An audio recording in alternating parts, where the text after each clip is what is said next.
ang beke o ang bumps.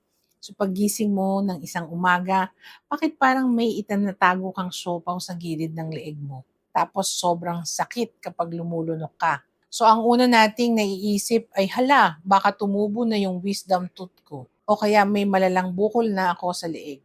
Nakakaba talaga kapag biglang nag-iba ang hugis ng mukha mo sa magdamag.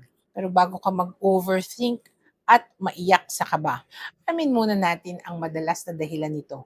Ang tawag dyan ay beke o mumps. Bakit ba biglang lumulobo ang mukha mo? Isipin mo na may maliit na pabrikan ng laway sa gilid ng panga natin.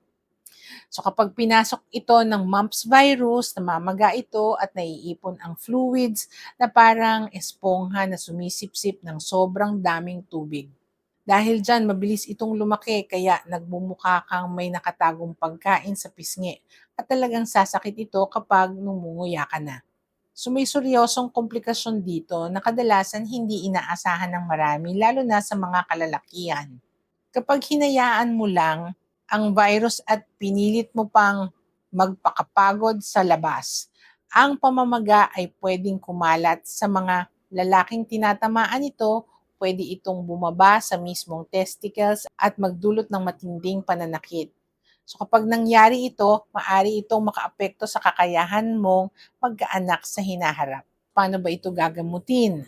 Dahil virus ito, walang tsak na antibiotic para dito, kundi palakasin ang inyong immune system o yung inyong resistensya.